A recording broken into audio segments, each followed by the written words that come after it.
Joining me right now is a rising up-and-comer in the Australian scene. In the Bantamweight division, he will be competing in the Bantamweight Grand Prix for Eternal MMA. Toby Meech. Thank you, Toby, for the time. How you doing, man? Yeah, really good, mate. Yeah, had a good day. So it's good to have an interview, man. It's cool. All right, for sure, man. Well, let's get into it right now. You know, the Eternal MMA Bantamweight Grand Prix. Diego, he pulls out. He's injured. You step in. How did this all come together? I just sort of saw the feed on Facebook where they were looking for like a bantamweight. So I had this like weird inkling that it might have been something to do with the Grand Prix. So I messaged Adrian and just said, is this anything to do with the Grand Prix? And it was. So I was like, yeah, 100%, put me down for it. So, because these things don't come along very often. And I've always had like a weird bucket list of like sort of like fights and stuff that I wanted to do. So like MMA in a ring, and then like 2 fights in a night, that sort of thing. So I was like, just put me down for it. It'd be good. So yeah, looking forward to it. It seemed pretty simple, man. You just told your coach, and your coach reached out and they filled you in. Yeah, pretty much, man. Because I think it's quite a big thing. I would assume doing sort of, some people like to prepare for that stuff, or they might need X amount of time. But because of the way we train at Integrated, we're always relatively ready to go. Like we always stay in shape, we're always sharp. So when things like this come up, you can jump on it. And I think especially at this sort of level of the game where, you want to get noticed, you want to get on, you want to keep going further with your career, you have to always be ready because, you can't just wait for the opportunities to come up, because you miss a lot of good ones. So, it's just sort of very, very, very lucky that Cam and the promoters and stuff are like happy to have me on as well. So that was really good. No, you're going to be facing one of these three in the first round, which is Sam Hibbert, Sean Etchell, or Trent Girdham. Do you know who you're going to face? Have they told you anything? No, nothing yet. I've got no idea. So I'll just be a pleasant surprise, I guess, like when we find out. I mean, I don't really know how it's going to work, I guess. Maybe I'll just pull some names out of a hat, but sort of just going to prepare for any three of them because, I mean, either way, it could end up, you could end up facing any three of them anyway. So the order of which, I suppose, isn't really going to make much difference. It just means that, you might end up just not facing one of them, I guess. So when you prepare for 3 fighters in one night, like how do you do that? How do you approach that? I'm pretty sure Adrian has something up his sleeve. Yeah, I mean, to be honest, I think it's just sort of 3 times the homework, I think, is the best way of describing it.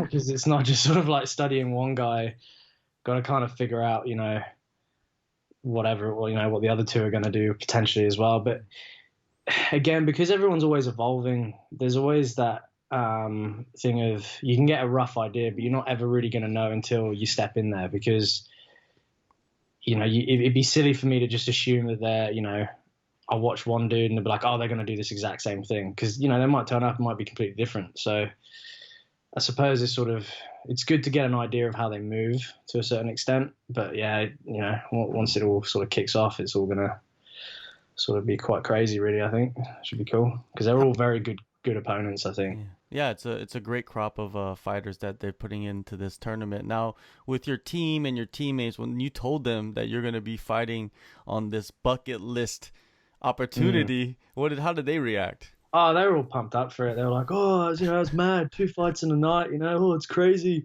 Yeah, I mean, they're just pretty happy for me, to be honest. I think it's the same sort of thing. It's just like, the potential of fighting twice in one night, I suppose, is sort of seems quite crazy. But from my perspective, it's kind of nice because you do 1 weight cut and you'll get 2 fights potentially, which is awesome.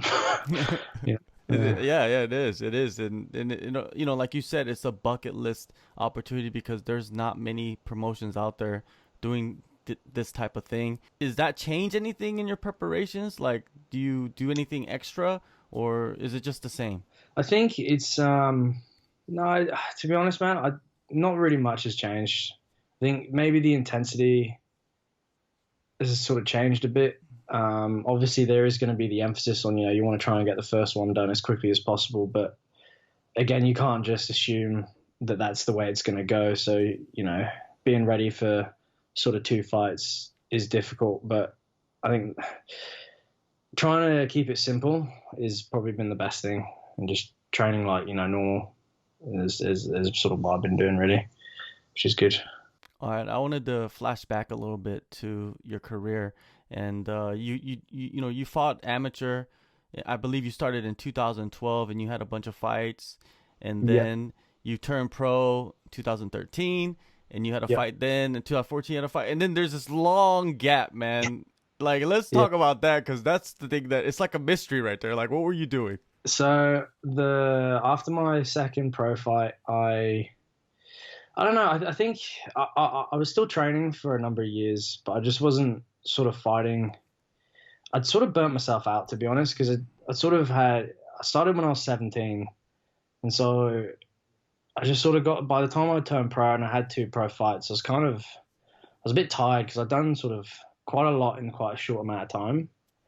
I think in hindsight, I think it would have been nicer to have stayed amateur for maybe a little bit longer.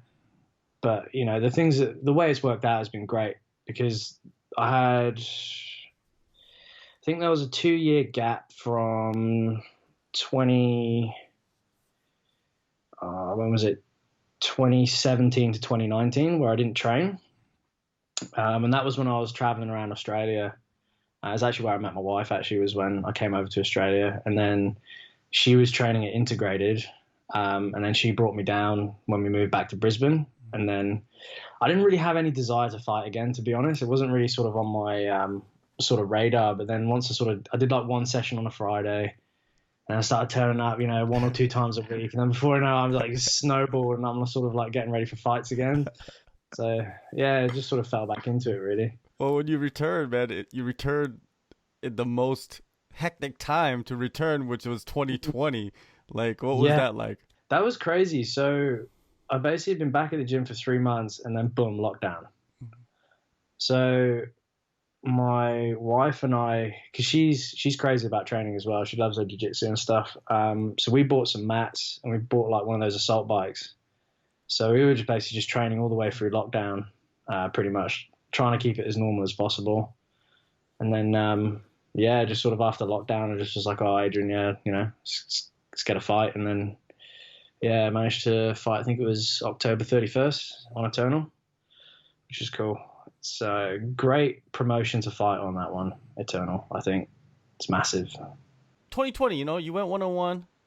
Yeah. How do you feel about the outcome of those fights? I mean, the first one I was very disappointed about, but all credit to Justin. He had his game plan. He executed it perfectly. It's hard not to sort of like come up with reasons, because whenever you come up with reasons for why a fight went a certain way, it always without fail sounds like excuses. So the best way of sort of describing it is that, I learned a lot from that fight, albeit it was a very short fight, but I learned a lot. And the great thing about it is I blew off the ring rust, and, it sort of woke me up a little bit because times had changed since I had last fought. And even though I wasn't competing in the UK, I was competing in Australia. The level of competition has gone up massively since 2014. It's just the nature of the beast. So I learned a lot from that fight. And fighting at featherweight as well was not the right fit for me anymore. So after that, I was pretty disappointed, very eager to sort of get back to it. So Eternal managed to get me on the next card, which I think was like 2.5, 3 weeks later, against a very, very good opponent in James. And that one did go our way. But the first round was pretty dicey, man. Like, he's a very, very good black belt. And like I said in the post-fight interview, it's like dancing on a razor's edge with those guys, because any wrong movement, you're going to be sort of 2 steps back. And then it sort of becomes a real sort of hard game of cat and mouse. But yeah, that one went our way. And the weight cut was good. I felt strong at that weight. And I still felt fit too. So yeah, it's good. Like even when you win, you sort of learn a few bits and pieces. So I'm glad I finished the year on a win. This opportunity comes up, the Grand Prix. Yeah. Were you just ready? Like, I guess you were, because you mentioned earlier that you just train, and that's kind of like the the model that your gym has, and Mhm. and how has training been since you returned? You said 3 months. So how long? What has it been, like a little bit over a year that you've been like fully invested in just fighting? Mm. Um, I suppose it's like with anything is kind of like riding a bike. My timing and stuff was a bit iffy.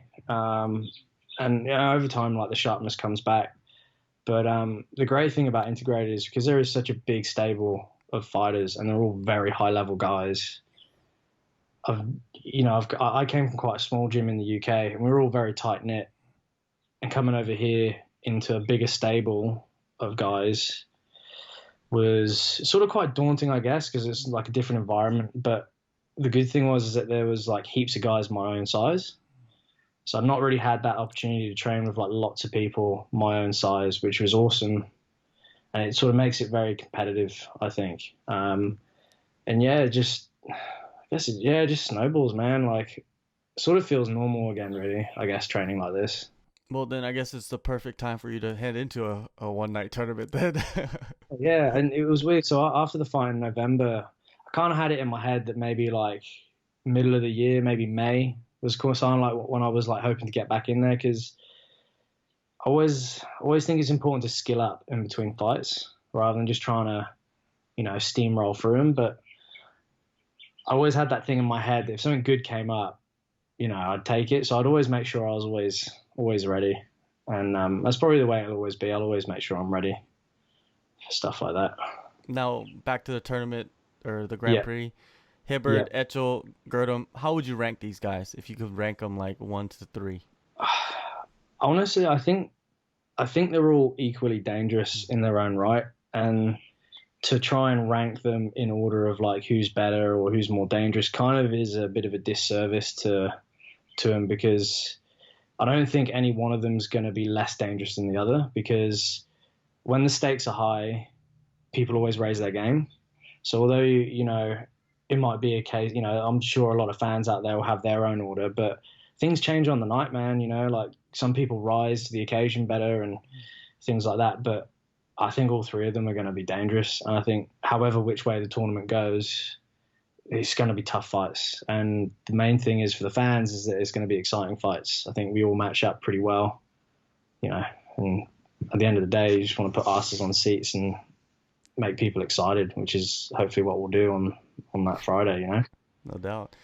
Who would you like to fight in the final? Like, is there one of the guys that you feel like you match up really well against? Um, no, not really, man. I'm happy to fight whoever, and it's not because like I don't care of who it is or anything. I just think that either which way it goes, it's going to be an exciting fight. And at the end of the day, the goal is to win. So I don't think it necessarily is going to make a big difference, to be honest. For the fans, I know that there's a title fight in the main event, but still, I think a lot of people are gonna come to be watching this tournament because it's not something that comes around too often. So for them, what is your message to them, the people in attendance, the people watching on UFC Fight Pass? Make sure you tune in because, like you said, things like this don't happen very often. And when the stakes are high, especially us fighters that are hungry, going to put on some good performances, and that's what you guys want to see. So yeah, tune in basically. All right, man. March 19th, Eternal MMA 57, Yeah, Bantamweight Grand Prix. Toby, it's going to be an incredible night. Thank you so much for the time and let us know your journey so far.